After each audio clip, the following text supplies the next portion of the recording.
You're listening to Living in Spain podcasts with David Wright.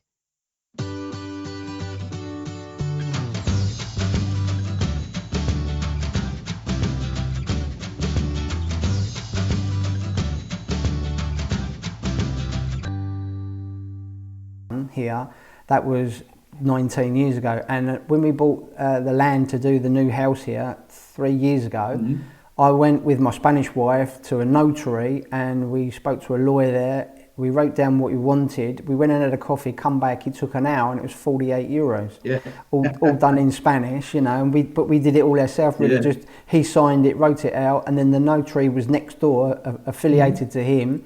And literally went and had a coffee, come back in an hour and signed it. It walked out with a copy of it in their hand there and then, 48 euros. So, but that's because we could speak Spanish and we knew where to go. So, you have to be careful. But at the time, I was happy to pay the 400 because I knew it was done correctly, I knew it was done right and I got what I wanted. Yeah, I paid over the top for it, but it was right. I didn't have any problems, and it was done Yeah, I understand where you're legally. coming from. Especially now, there's a good example what you're talking about, even for you, that was almost 20 years ago, the first time you did it.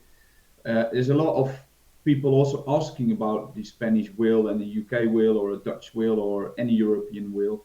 Because in Europe, they said, okay, you only have to do it in one country and it will be valid in other countries, which is true. But again, to avoid any hassles, and it's not that expensive, if you have a will in place in your home country and you're moving to Spain, you're becoming a resident, I would always say also go to a Spanish notary and get a will drawn up, either the one that you already have to confirm or get one that is completely compliant with Spanish laws. It's about 75 to 150 euros, money well spent, because it will avoid a lot of issues in the future. I agree totally, and I think it is an important thing to do, and it doesn't have to be expensive. And for me personally, I just made it very simple, very basic. If I died, my wife gets it, or if she dies, I get it. If we both die in an accident, it's sent to my brother, my next of kin, sort of thing, and that's it. Just keep it simple, Splitting it up between charities and sending it here and there, it starts to get very difficult and be more expensive. So try and keep it as simple and basic.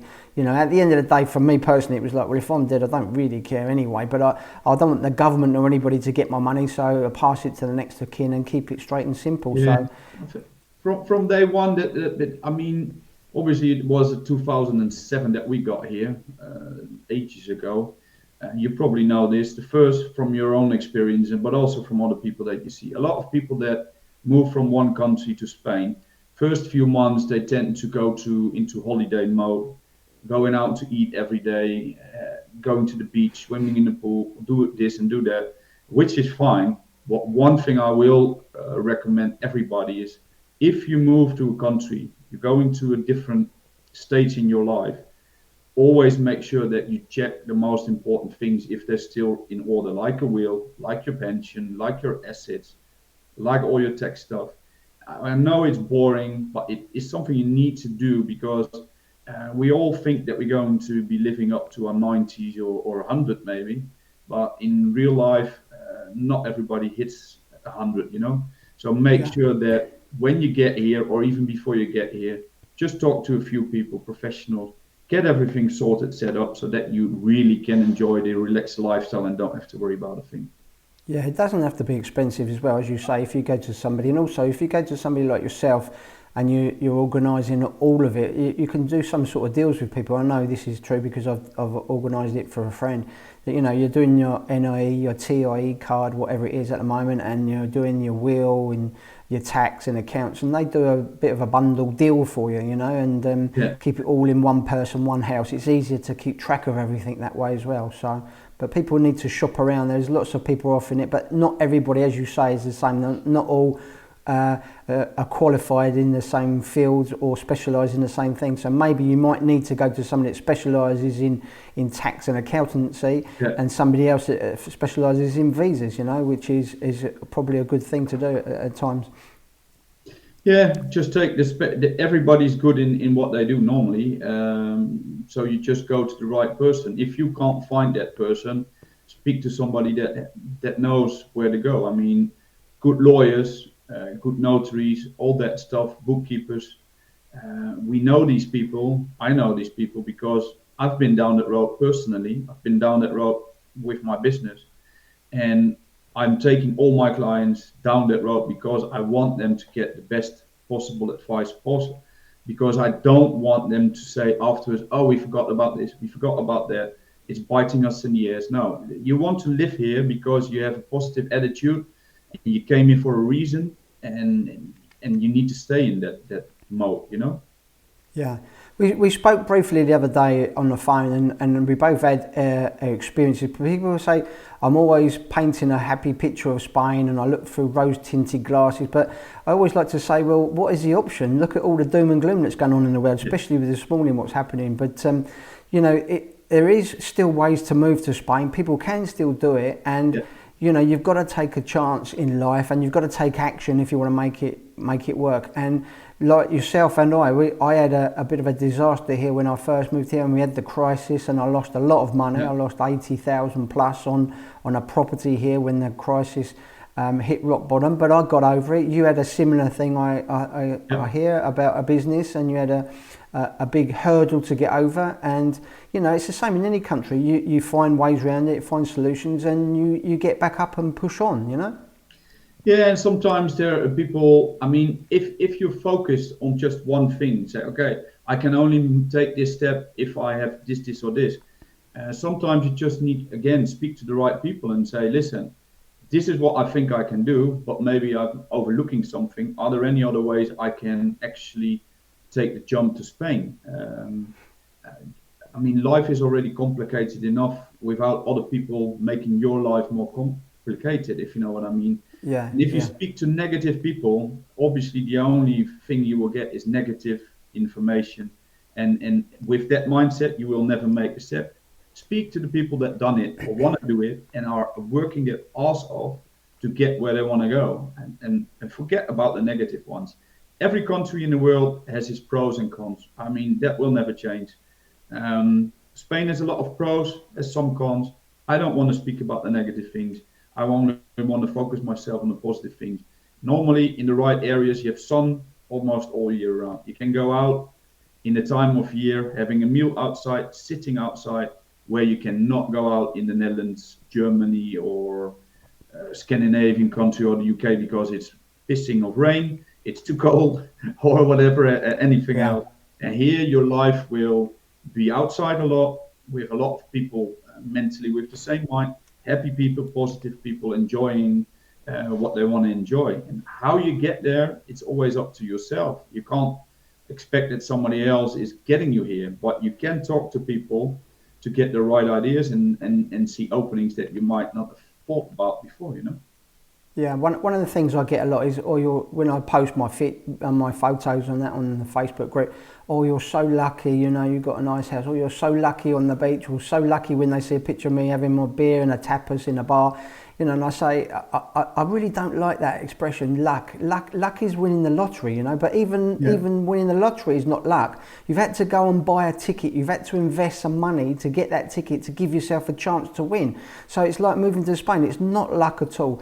All the people that have moved here, it wasn't lucky that they got on a plane and came here and found the right place. They made the effort, they took a risk, and they investigated it, and they did their research, and they took action every day to get here, to make it work. So it's not luck at all. We've all been through it. Every one of us that is living here in Spain, none of us came here just because it was luck and we found ourselves on the beach the next day. So that does annoy me sometimes when they say it's lucky. You make your own luck in life, I think. So.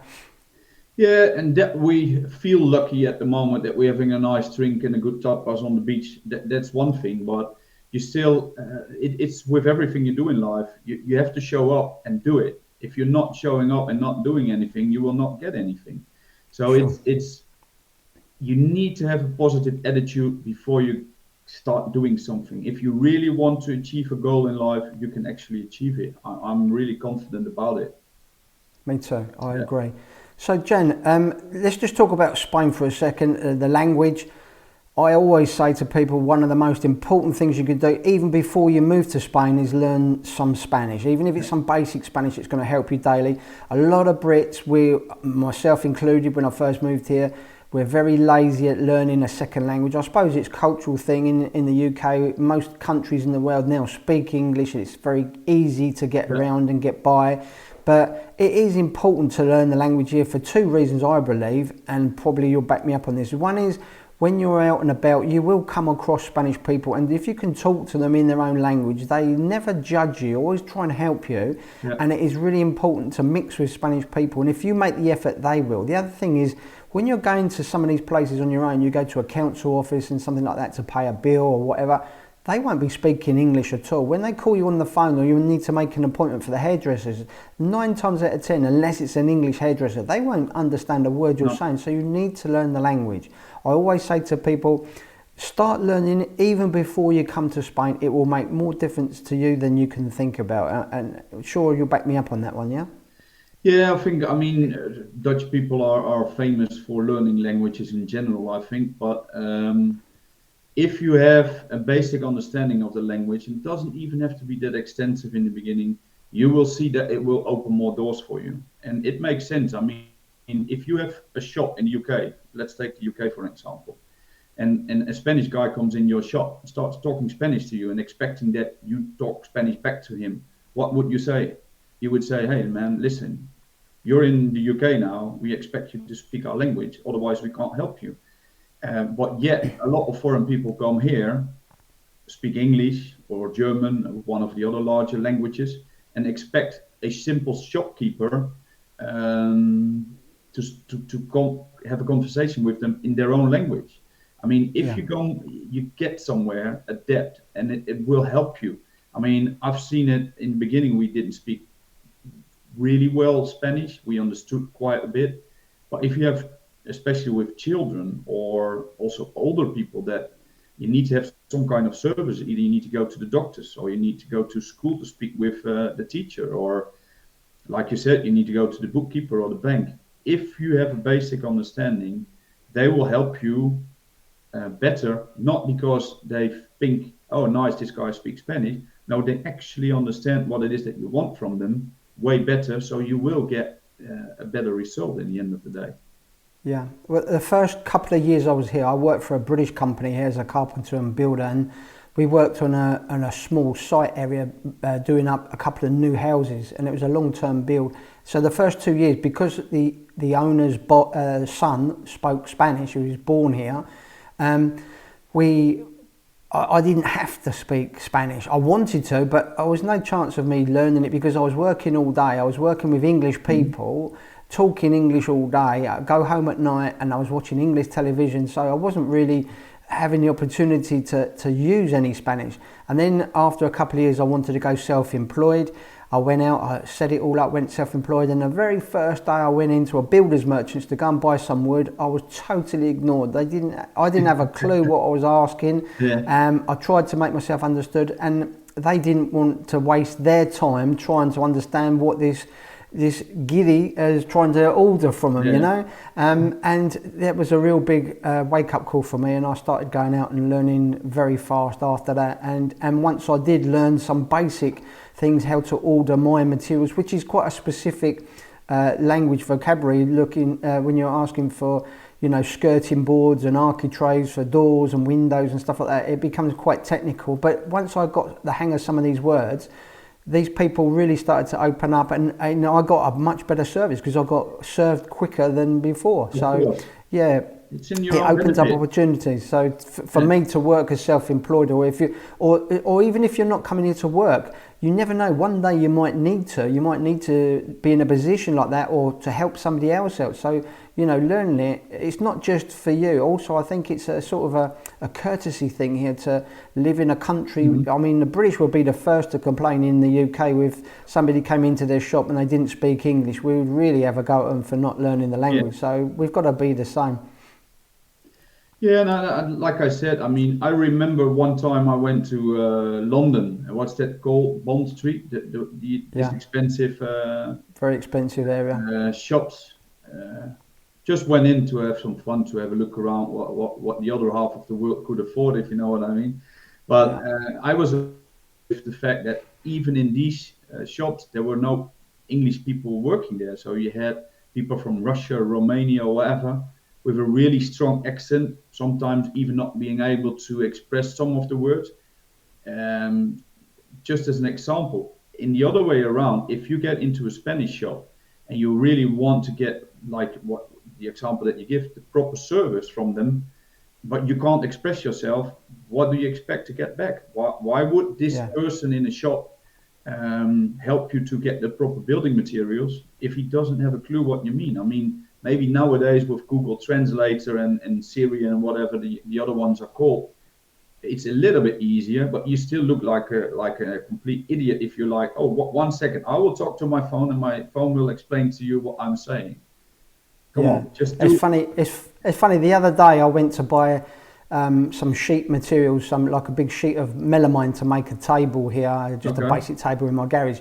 And I've been going into the builders merchants here for some time now, so they know me and I probably think my Spanish isn't great, but I can order everything I want. And they gave me a price, and I turned around to the guy. The prices here have gone up for everything, as you know, but it gave me a price, and I turned around to him and I tapped him on the shoulder. I went, "Soy guiri, no tonto. Dame un precio mejor." It's like, it means I'm a foreigner, but I'm not stupid. Give me a proper price. And he knocked a tenner off the price, you know? Yeah. So it's just having that understanding with people. Little things can change the attitude that they have towards you if you can speak their language. But like you said, they sometimes do have a giri foreigner price. And that's because the foreigner is not taking the effort that they should. And also sometimes in any, I mean, it's people's business. If they can make 10 euros more on something, they will. It's up to you to say, hey, listen, I know that you're bullshitting me around, so what we're doing here. So it's important to learn the language. Okay, so, well, thanks very much, Jan, for talking to us today. So if people want to get in touch with you for more information, what's the best way? I'll put a link in the description box below this so they can get hold of you. But what's the best way to get hold of you? If you put in the link, for example, from my Facebook, I think it's the easiest way. On my Facebook, there's my email address and my phone number. So either send me a messenger through Messenger, send me a WhatsApp, send me an email, and I will get back to people straight away with any questions they have. If I don't have the answer, I will do my best to forward them to refer them to the proper person. And good old-fashioned phone call is always good, or drop me a message and say, call me back at this and this time, and I will call people back, no problem. Brilliant. So Jan, people can get hold of Jan in the group, in the Facebook group. Just send him a message or check him out through the Facebook group. Great. So thanks very much for talking to us today, Jan. Appreciate it. Thank you, David. Thanks a lot. Have a great day. Cheers. Bye-bye. If you have enjoyed this podcast by David Wright, then you will love his new books. Out now on Amazon and Kindle, packed with money-saving tips and information on living and working in Spain. Just go to livinginspainbooks.com. David also has a popular blog for expats in Spain. Come and take a look now at britishexpatsinspain.com.